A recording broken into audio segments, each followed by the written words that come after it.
Welcome to week 5, looking at consciousness. And consciousness is an interesting topic because we take for granted how conscious we are. And I think you're going to find this fairly interesting. The early work done by Freud and by William James, they looked at consciousness and unconscious mind. But more recently, we look at consciousness and subconsciousness. So we're going to look at the definition of what is consciousness, and then we're going to go look at a variety of things in terms of what helps us pay attention in terms of, the 24-hour cycle called the circadian rhythm. We're also going to be looking at altered states. And in this first week, in week 5 here, and looking at this chapter, we're going to look at the altered state of sleep, and looking at disrupted sleep or sleep disorders. And so that's what this particular week will be on. So good luck with this, and I hope that you get some information out of this that will help you, and we'll carry on with this for next week as well. We'll carry on with the second chapter, okay? Very good, and good luck, and keep up the good work. Okay, like I was mentioning, now consciousness has been under a lot of, sort of research based by a bunch of people over the years, and consciousness and unconscious mind was certainly, as I mentioned before, by Freud and James, but it's more currently looked at as consciousness and subconsciousness. Consciousness is more seen as, in terms of the definition, as the awareness of external events and internal sensations, including awareness of yourself, that is your own sense of who you are, and thoughts about your own experience. So that's everything that you can be aware of at any given time. This could be your thoughts, your feelings, sensations from any of your sense organs, and anything outside of you or your external stimuli is what that would be. So consciousness is any of those things. So at any given moment that you are aware of what's going on around you is your consciousness. Now, there are alternatives to consciousness, and we're going to look at those in a moment. But when you think about what you could consider, and it's a little exercise you might want to try sometime, it's what's called stream of consciousness. And this was coined by William James, and the concept is that the mind is in continuous flow of sensations, images, thoughts, and feelings. And so what you could try to do is just grab some paper and start writing whatever comes into your mind. And whenever your mind shifts to something else, continue to write. And write constantly for 5 minutes. Now that may appear like a long time, and it is, but you might be surprised at the number of things that would have gone through your mind through the entire 5-minute period of time, and how disjointed some of those things could be. Your thoughts, your feelings, what your experience is in the moment, temperature, body awareness, ideas, just continuously write. And we'll look at, in terms of what we'll do in this particular week, is we're going to look at not really just what is consciousness, but really what are the different states or altered states of consciousness, and things that we can do to change our awareness. Now, in every culture around the world has found ways to induce altered states of consciousness for many different purposes. In some cultures, inducing a trance is somewhat a ritualistic experience. The spiritual possessions, religious rites, tribal ceremonies, whether they're using an excessive amount of sensory stimulation, such as repetitive chanting and whirling in circles and burning strong, pungent incenses. So when we think in terms of altered states, one of the first things that we can consider would be our sleep state. And one of the things that guides, if you will, going to sleep and waking up is what's called our circadian rhythms. And what you're seeing here is basically a 24-hour clock that looks at the sort of experiences that, based on hormonal shifts in our body and releases from our adrenal glands, can have a huge impact on the course of the day, and why it is that we are awake during the daytime and asleep at night. Going to bed at certain times, the body is dropping in body temperature, and so we sleep best at lower temperatures. Waking up, the adrenal gland releases large doses of hormones to wake us up. So what changes do you notice over a 24-hour period? Well, there you see an example. Now this could be certainly affected based on individuals, but it also affects the other things that we do in our life, whether you're a shift worker, whether you travel a lot and have what's called jet lag and move from time zone to time zone. So things that are affected by our 24-hour period, we would call things like our appetite, biological patterns that occur in more than one time a day are called ultradian rhythms, and these are the things like appetite, hunger, energy, going to the washroom, sleep, alertness, sleepiness, temperature. These are all things that adjust on the course of a 24-hour day. The infradian rhythms, these would include more along the lines of secretion of hormones, and this includes also the menstruation cycle, blood pressure, heart rate. Now, this circadian rhythm is deep inside the brain, and it's a rhythm that is essentially in balance, but we can certainly disrupt our circadian rhythms and cause difficulties in either awake time or sleep time.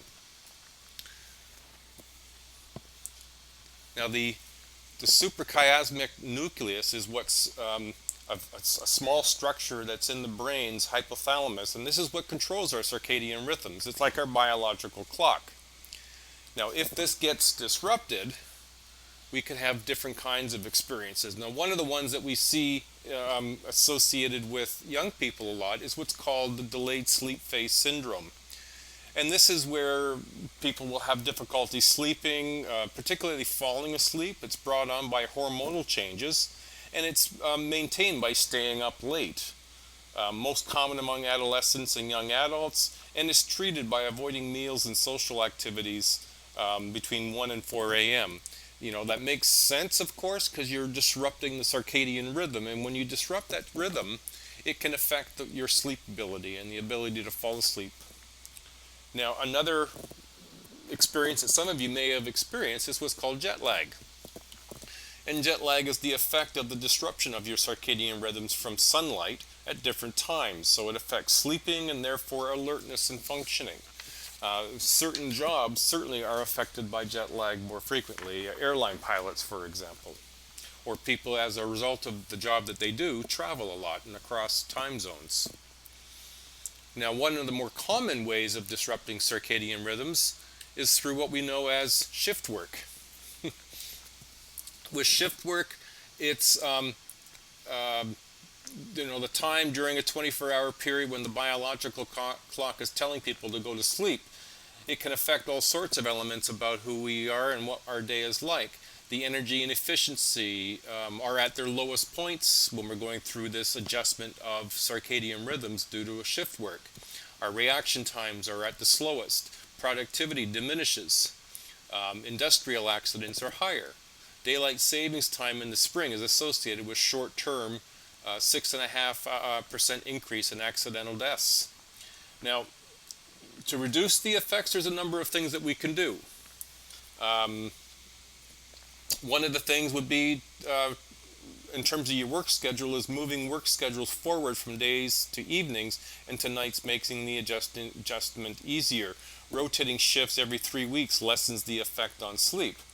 Now, there's other strategies that can be employed, and many people find their own. One that's really an important variable is that when you are doing shift work, is that when you start to get into your sleep pattern and getting to sleep during the daytime, you do what you can and everything you can to make that a dark space, not allowing light to get in, because it's the light coming in that affects our circadian rhythm. So we have to make sure it's good and dark. Now, there's another element about circadian timing and neurological disorders, and that is what's known as sundowners. Sundowners is seen in people experiencing Alzheimer's and dementia, and they exhibit more symptoms during the night. They're more active in the night, and it's a lot to do with the circadian rhythm, and the timing of such is out of whack. And so you might wonder in terms of, well, we have these disruptions, but why do we sleep? Well, there's a couple of theories. One of the theories, restorative theory, holds that being awake produces wear and tear on the body and the brain, and sleep serves as a function of restoring the body and the mind. You could also look at Circadian theory, and it's based on the premise that sleep evolved to keep humans out of harm's way during the dark of the night and possibly becoming prey to some nocturnal predator. Thank goodness that that's typically not something we have to deal with today. Now there's two sorts of broad labels for sleep. There's NREM, or non-rapid eye movement sleep, or REM sleep, which is rapid eye movement sleep. Now if we look at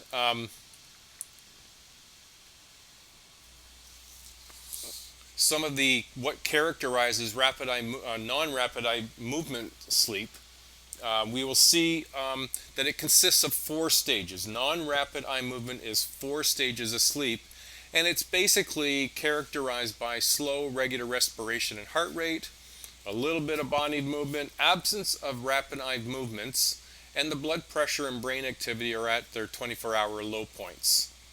Now, for rapid eye movement sleep, there are shifts that occur both internally and externally. When we look at what goes on internally, we see there's an increase in brain activity. The brain's metabolism increases, and the brain temperature rises rapidly. Endorphins release leads to an increase in blood pressure, heart rate, and respiration. It seems kind of bizarre that we're in sleep, and yet we seem to be fairly alert, or at least active, in that sleep state. And then externally, you might appear calm. The large muscles become paralyzed. Now, by paralyzed, they don't mean you cannot move, but you are not moving. Your eyes will dart around during rapid eye movement sleep. If you've ever seen anybody in REM sleep, you'll notice that their eyes appear to be rotating around or moving back and forth inside their head or beneath the eyelids. Dreaming occurs about 80% in 80% of people. So even if you don't remember a dream, it doesn't mean you haven't dreamed. The brain consolidates learning all night. Studying doesn't help. All night studying doesn't help is what I'm getting at. The brain, in some theories, will say it's consolidating information while we sleep. Perceptual skills increase after 8 to 10 hours of sleep, and memory consolidation can occur during this sleep at times, and not for everybody. Now, there are sleep cycles. I mentioned that non-rapid eye movement has 4 stages of sleep, whereas rapid eye movement has 5 stages. And essentially, stage 1 is a light sleep. You're moving from drowsiness into an early stage, if you will. Alpha waves are pretty strong at this time. You move to stage 2. It's a lighter, slightly deeper sleep. You're starting to produce what are called sleep spindles. Then we get into 3rd stage, and we see this is a deeper sleep, and we see more delta waves at this time. And these are slow wave sleep signals, or waves at this time. In stage 4, it's very deep sleep. We see it diminishes after about 40 minutes. And then in stage 5, it's the rapid eye movement stage, and this is where we would report dreaming. And then the stages repeat back to 1. Now, on average, these cycles run about 90 minutes. And so it's not the same for everybody, but most people run about a 90-minute sleep cycles through 5 stages of sleep, and then they repeat.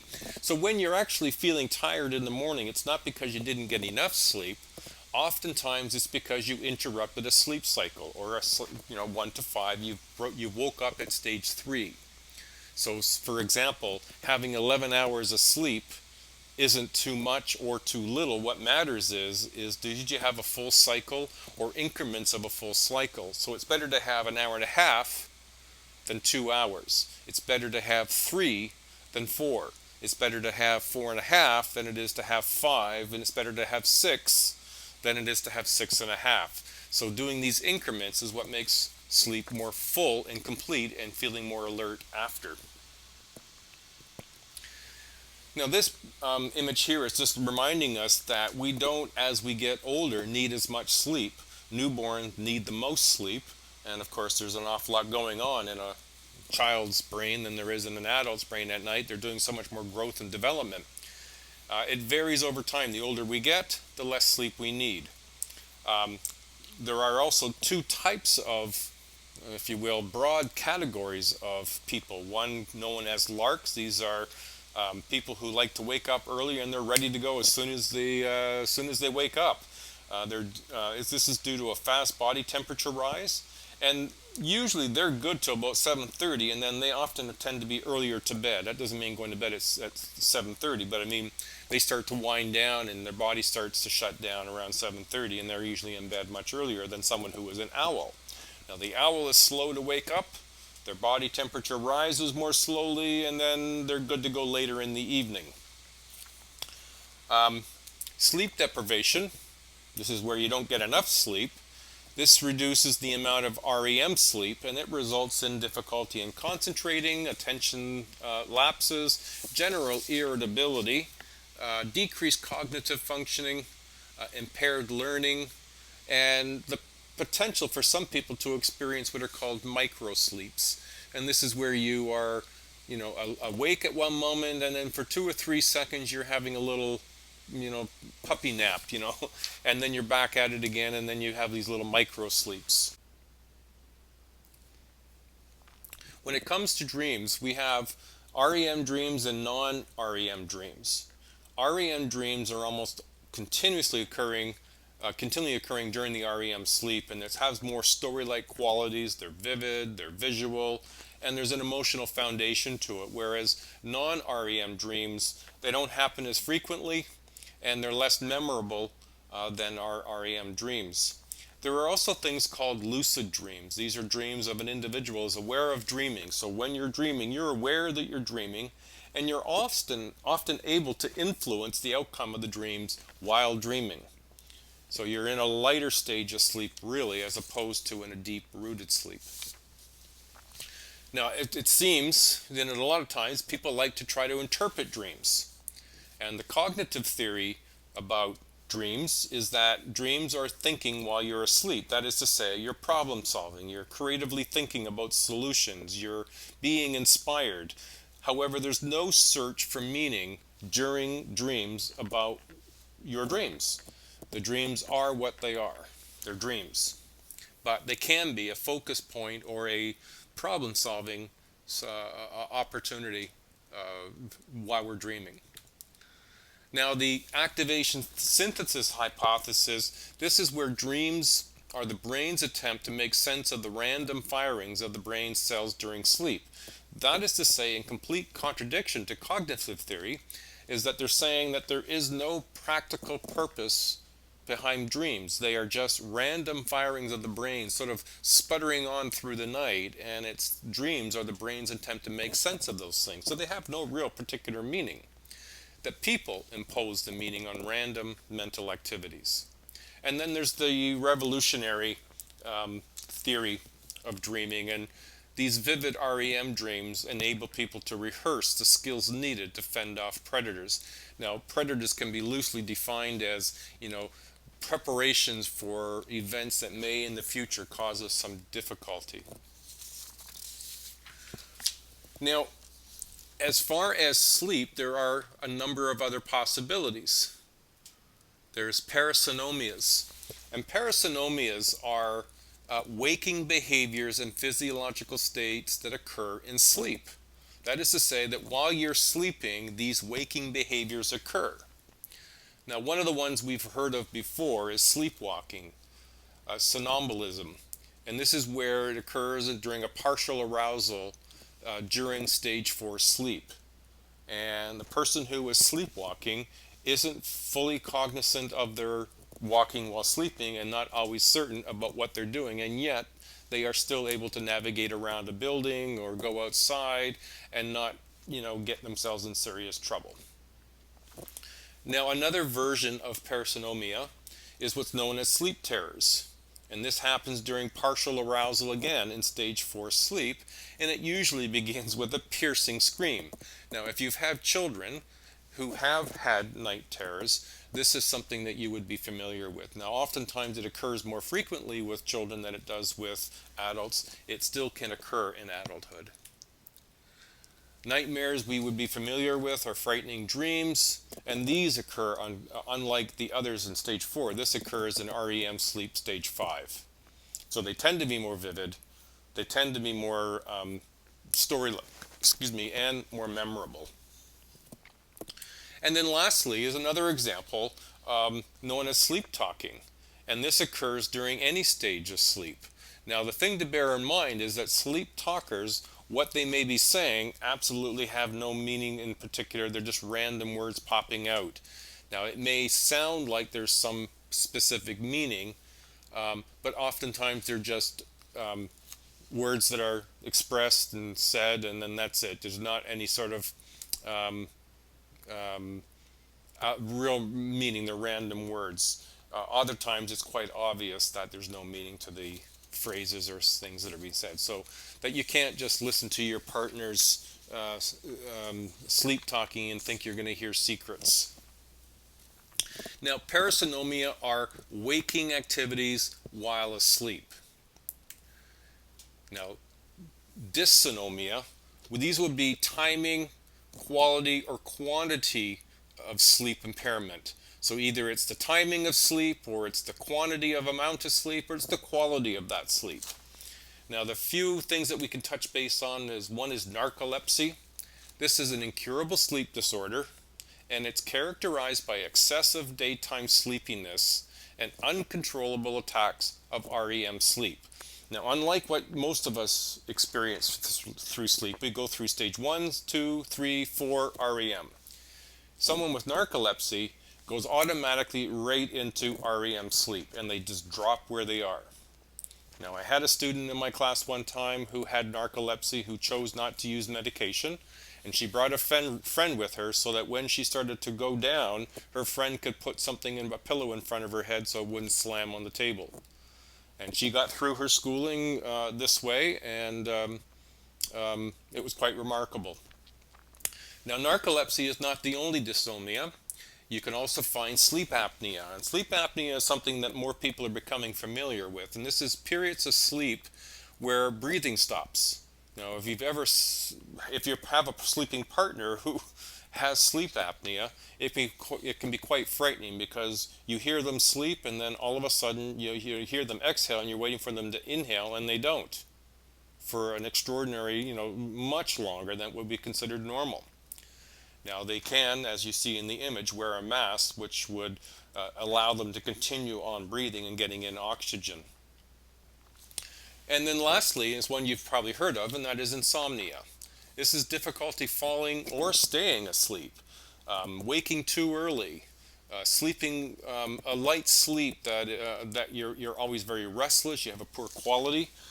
Some people's insomnia can be quite severe, where they really don't get any quality sleep, and it affects their health, their concentration, and their life in a very significant way. Okay, this is the end of the first part of what we'll do in this chapter, and I'll put in week 6 the next piece on sleeping, on altered states, and we'll look at meditation, hypnosis, and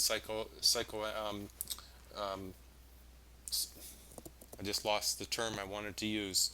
Psychoactive drugs. There we go. All right, so thank you very much, and we'll see you next week.